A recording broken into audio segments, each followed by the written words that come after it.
जिले के पूर्व सांसद कंकर मुंजारे ने परसवाड़ा विधानसभा क्षेत्र में समाजवादी पार्टी की टिकट से प्रत्याशी के तौर पर विधायक का चुनाव लड़ने की जानकारी दी है। उन्होंने अपने निवास में आयोजित पत्रकार वार्ता में बताया कि मैं वर्ष 2023 के विधानसभा चुनाव में समाजवादी पार्टी से परसवाड़ा क्षेत्र से चुनाव लड़ूंगा और जीतूंगा भी। उन्होंने आचार संहिता लगने के पहले प्रदेश भर में किए गए निर्माण कार्य के भूमि पूजन पर भी सवाल उठाए। कहा कि जनता को भ्रमित करने के लिए सैकड़ों निर्माण कार्यों के भूमि पूजन किए गए हैं, जबकि निर्माण कार्य प्रारंभ नहीं हुए। कंकर मुंजारे ने समाजवादी पार्टी से टिकट लेकर परसवाड़ा विधानसभा से चुनाव लड़ने का ऐलान किया है।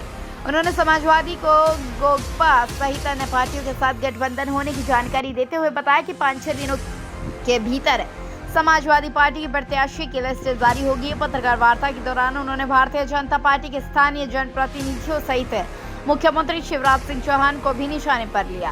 उन्होंने आदर्श आचार संहिता लगने के पूर्व प्रदेश भर में किए गए भूमि पूजन को जनता को गुमराह करने वाला काम बताया, लेकिन अब आचार संहिता लग गई है, जिसके चलते कोई भी काम शुरू नहीं होंगे। यदि उन्हें भूमि पूजन करना था तो 2 वर्ष पूर्व भी क्यों नहीं किया। आचार संहिता के एन वक्त में वोटरों को लुभाने के लिए उन्होंने एक दिन में 200 से 300 भूमि पूजन किए हैं। इसका जनता चुनाव में मुंह तोड़ जवाब देगी। देखिए, चुनाव हम लड़ेंगे परसवाड़ा विधानसभा क्षेत्र से और पूरी ताकत से चुनाव लड़ा जाएगा। चुनाव में जीतेंगे भी, जनता का पूरा सहयोग मिलेगा, समर्थन मिलेगा, आशीर्वाद मिलेगा हमको। किस पार्टी से लड़ेंगे? क्योंकि लगातार हमने जनता के लिए लड़ाई लड़ी है, संघर्ष किया है, आज तक भी हमारा संघर्ष जारी है। चुनाव लड़ेंगे हम समाजवादी पार्टी से। बीच में गोंगप्पा से भी आपकी बात सामने आ रही है, गोंगप्पा से भी लड़ने की बात। गोंगप्पा का समर्थन और सहयोग होगा, अभी उनकी बात चल रही है, समाजवादी पार्टी में भी बात चल रही है, गोंगप्पा और सब लोग मिल करके चुनाव लड़ने की। कब तक फाइनल घोषणा हो जाएगी, आधिकारिक पुष्टि यानी उसकी कब तक हो जाएगी? पुष्टि हम सोचते हैं कि बस ये 2-4 दिन के अंदर हो जाएगी। क्या पूरे 6 में उतारेंगे प्रत्याशी क्या सिर्फ परसवाड़ा? क्या पूरी 6 में? समाजवादी पार्टी का भी ये है कि समाजवादी पार्टी यहाँ पर कौन कौन से क्षेत्र में लड़ती है वो राष्ट्रीय अध्यक्ष तय करेंगे।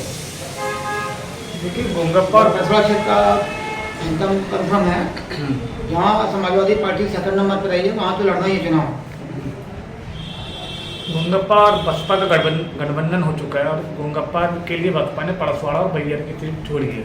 आप बोले कि गोंगप्पा समाजवादी पार्टी से भी बात चल रही है, ऐसे में वो छोड़ दिए, उनका ठीक है, उनके आपस में वो टाई अप हुआ है, लेकिन वो अभी समाजवादी पार्टी की भी बात चल रही है गोंगप्पा से और वो जल्दी इसका निष्कर्ष निकल जाएगा 3-4 दिन में।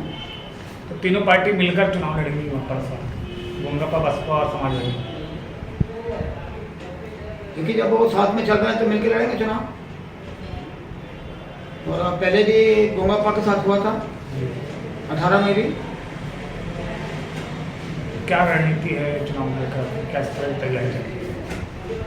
रणनीति हमारी है कि देखिए कि मतदाता के बीच में हमको डोर टू डोर जाना है और भारतीय जनता पार्टी का जो चेहरा है उसको बेनकाब करना है, भ्रष्टाचार को बेनकाब करना है।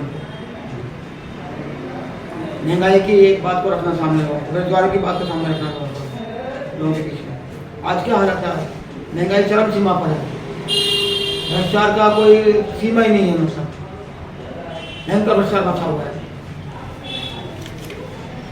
आदिवासियों पे जुल्म हो रहा है, आदिवासियों के चेहरे पे पेशाब कर रहे हैं भारतीय जनता पार्टी नेता लोग, पेशाब कर रहे हैं, उनको जेल में डाल रहे हैं, उनकी जमीन छीनी जा रही है, किसान आत्महत्या कर रहा है, बेरोजगार लोगों को रोजगार नहीं मिल रहा है। कब तक आपकी टिकट फाइनल हो जाएगी समाज, कब तक नाम आ सकता है?